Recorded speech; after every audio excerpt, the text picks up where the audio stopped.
Hoy nos adentramos en el corazón de la radio moderna para responder a una pregunta que nos envía un oyente. ¿Cómo pasamos de escuchar un simple pitido o una voz entre la estática a ver un mapa completo y detallado de todo lo que ocurre en el aire? La respuesta es una herramienta matemática con un nombre imponente, la transformada de Fourier.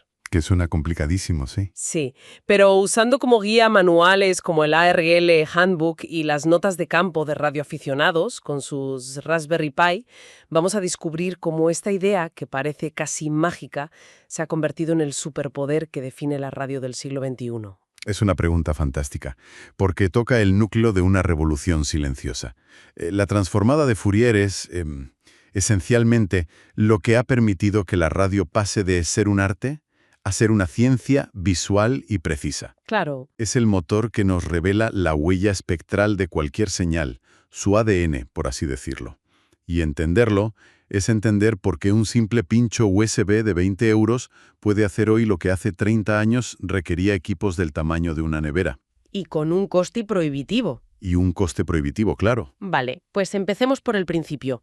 Las notas del oyente y las fuentes que nos ha pasado describen la transformada de Fourier como una técnica que descompone una señal en sus ingredientes. Ajá. O sea, las ondas sinusoidales puras que la forman.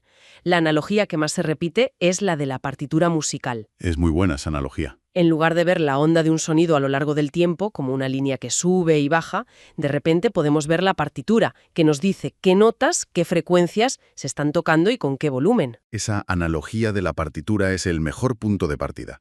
En el mundo de la radio, lo que veríamos en un osciloscopio clásico es la onda en el dominio del tiempo. Sí. Es útil, pero es limitado. Nos dice algo está pasando, pero no qué está pasando. Vale. Al aplicar la transformada de Fourier, cambiamos de dominio al de la frecuencia. Esa onda compleja se convierte en un gráfico de picos verticales. Cada pico es una nota en nuestra partitura del espectro, indicando una frecuencia específica y su intensidad.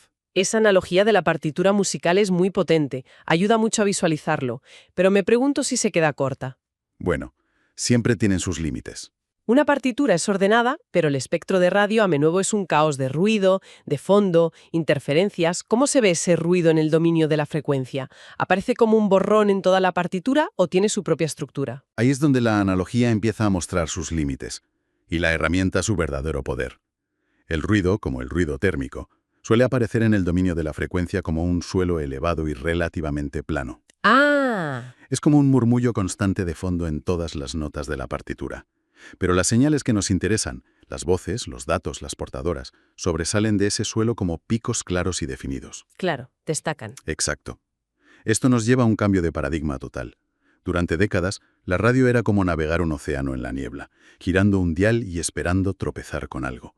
La FFT levanta esa niebla. Me gusta esa imagen. De repente, no solo ves tu destino, sino que ves todos los barcos, las corrientes y hasta la vida bajo la superficie. Es pasar de ser un simple oyente a ser un cartógrafo del éter. Un cartógrafo del éter, me encanta. Ahora bien, en los documentos aparecen varios términos que parecen relacionados.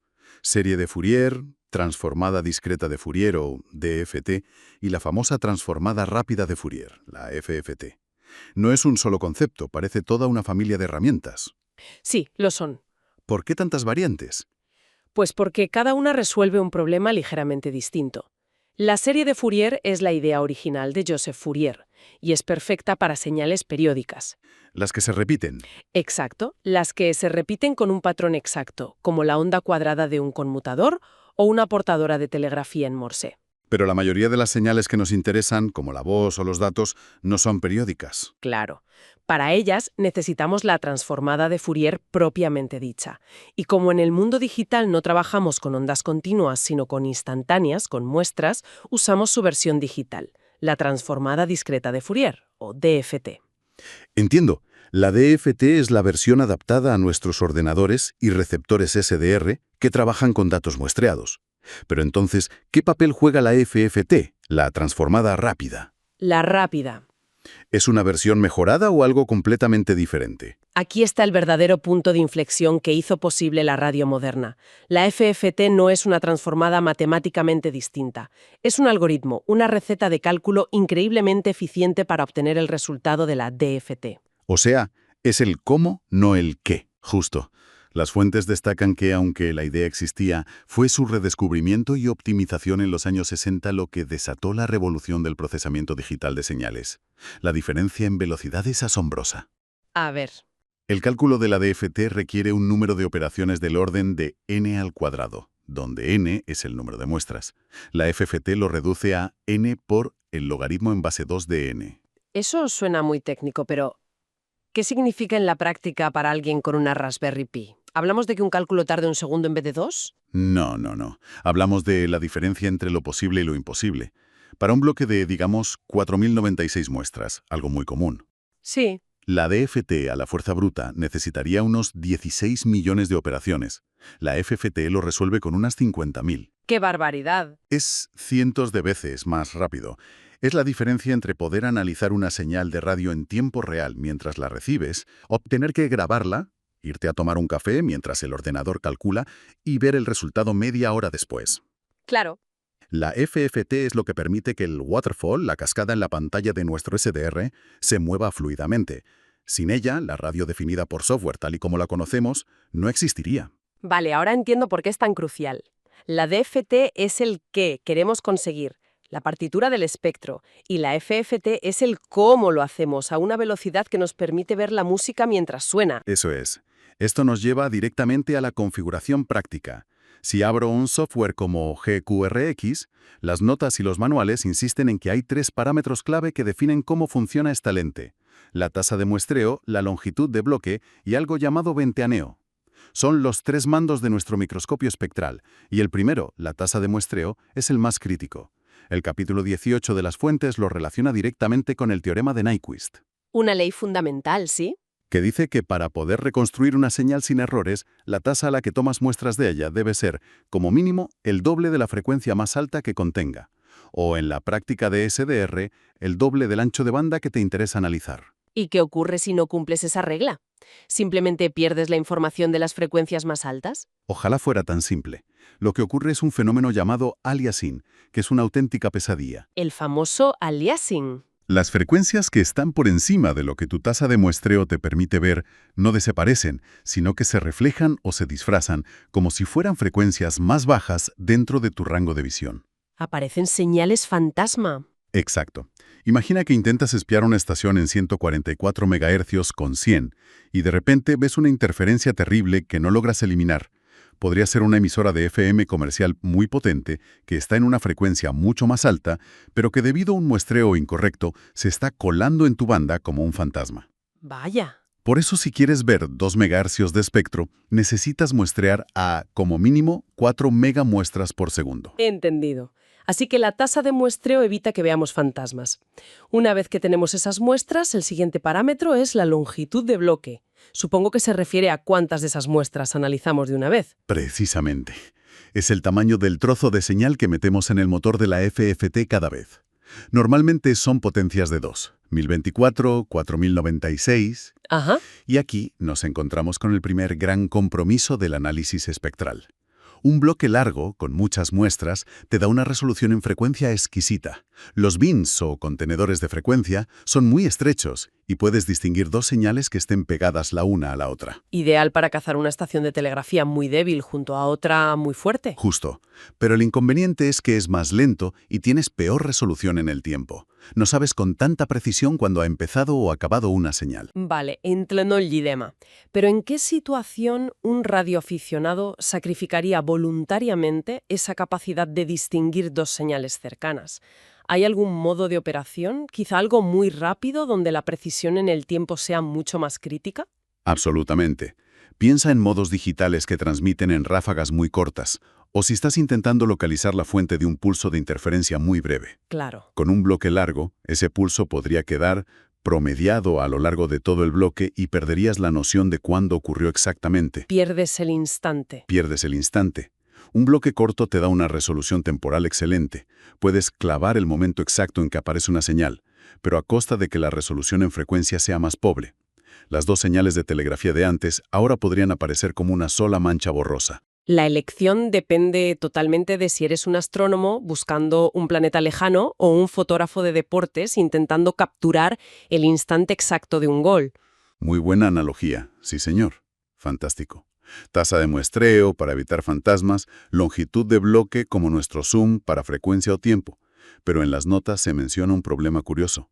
La propia matemática de la FFT puede crear sus propios artefactos, algo llamado fugas espectrales. Sí. ¿Cómo es posible que nuestra propia herramienta de análisis ensucie la medición? Ahí es donde entra este tercer concepto, el ventaneo. Es una sutileza brillante.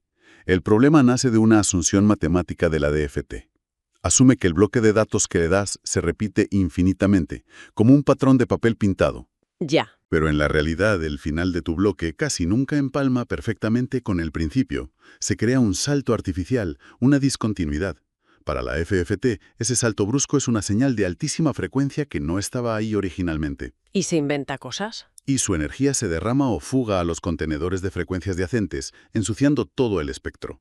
Una señal fuerte puede crear faldones a sus lados que tapan por completo a señales débiles cercanas. Y supongo que la ventana es la solución a ese empalme imperfecto. Exacto.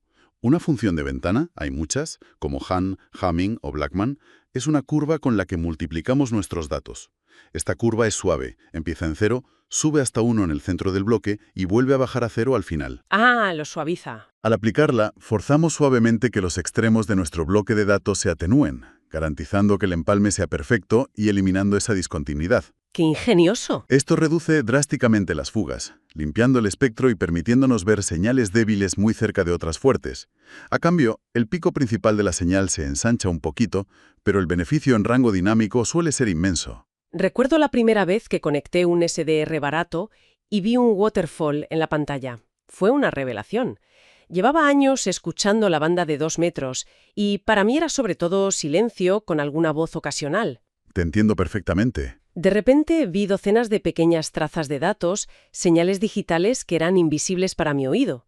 En ese momento entendí que la FGT no era una cosa de libros de texto, era una ventana a un mundo oculto. Claro. Y con lo que explicas, ahora entiendo que se puede ajustar el cristal de esa ventana. Esa es la mejor manera de verlo.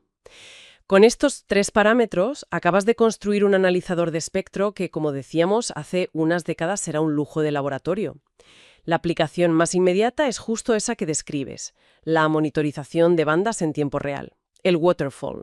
El waterfall, o cascada, es la FFT calculándose una y otra vez y apilando los resultados. De un vistazo ves toda la actividad, identificas repetidores, balizas, interferencias. Es el mapa del cartógrafo. Y no solo sirve para mirar hacia afuera, sino también para mirarse a una misma. Se habla mucho del diagnóstico de equipos. Podría usar esto para ver si mi propio equipo, quizás un walkie-talkie barato, está emitiendo correctamente. Sin duda, es una de sus aplicaciones más importantes para un radioaficionado responsable. Puedes diagnosticar tus propias emisiones. La normativa es muy estricta, por ejemplo, con los armónicos. Claro, las espurias. Si transmites en 144 MHz, no puedes emitir una señal significativa en el segundo armónico, 288, porque podrías interferir en la banda de aviación. Ya. Con un SDR y la FFT, pones una carga fantasma en tu equipo, transmites y ves al instante si aparece ese pico indeseado en 288 MHz. Qué práctico. Y lo mismo para modos digitales. Puedes comprobar si tu modulación C4FM o D-Star es limpia y se mantiene en el ancho de banda asignado, o si por una mala configuración te estás desparramando y molestando a las estaciones de al lado. Y por supuesto, llegamos a lo que parece casi magia, las comunicaciones con señales débiles, modos como el FT8, Angular de toda esa disciplina. El software de FT8 usa la FFT para dividir el espectro de audio en cajones de frecuencia increíblemente estrechos. ¿Vale? Luego, durante los 15 segundos que dura una transmisión, promedia la energía que llega a cada uno de esos cajones. El ruido, al ser aleatorio, tiende a cancelarse a sí mismo en ese promedio. Ajá. Pero la energía de la señal coherente de FT8, que siempre está en el mismo cajoncito, se va acumulando. El resultado es que el software puede ver y decodificar una señal que está a muchísimos decibelios por debajo del ruido que escucha nuestro oído. Es increíble. No es magia, es la potencia del procesado digital. Para terminar con las aplicaciones, las fuentes mencionan una muy práctica: la caza de interferencias. Sí, es una actividad casi detectesca. Combinas tu SDR con una antena direccional como una Yagi, ¿Vale? antena directamente a su origen, esa línea brillará con mucha más intensidad en la pantalla. ¿Y así la localizas? Con un par de mediciones desde distintos puntos, puedes triangular la fuente con una precisión asombrosa, ya sea el cargador del móvil del vecino o una instalación industrial defectuosa a varios kilómetros. Queda clarísimo. La transformada de Fourier no es solo una ecuación en un libro, es una lente que nos permite ver la anatomía de las ondas de radio. Convierte un flujo caótico de datos en un mapa ordenado de frecuencias, Desde luego. democratizando herramientas que antes eran inaccesibles y abriendo la puerta a la experimentación. Totalmente. Es el motor de la revolución SDR y el fundamento de casi todo lo que hacemos hoy en radio digital. Revela una estructura y un orden en lo que de otro modo sería invisible. Un simple siseo en un altavoz. Nos ha dado un nuevo sentido. Nos ha dado a todos un nuevo sentido para percibir el mundo electromagnético. Sí. Y para terminar, como siempre, una reflexión para que nuestro oyente siga explorando. Una de las fuentes, el capítulo 18 sobre DSP, no se detiene en la FFT. Menciona de pasada que, aunque es excelente, existen técnicas aún más avanzadas, como los filtros adaptativos. E incluso introduce un concepto con un nombre curioso. La Damn Fast Fourier Transform, o DFFT, un algoritmo para análisis en tiempo real muestra por muestra. Y eso nos deja con una pregunta muy interesante. Ya hemos visto que el salto a la FFT fue una revolución. Ahora, a medida que la capacidad de procesamiento de dispositivos pequeños como la Raspberry Pi sigue creciendo de forma exponencial, Sí. ¿qué ocurrirá cuando estas técnicas aún más rápidas y adaptativas se vuelvan comunes? Podríamos imaginar sistemas de radio que no solo vean las interferencias, sino que las analicen, entiendan su naturaleza y las cancelen en tiempo real, ¿Creando una burbuja de comunicación? creando una burbuja de comunicación perfectamente nítida en cualquier condición, por muy hostil que sea el espectro. Ahí queda la pregunta para el futuro.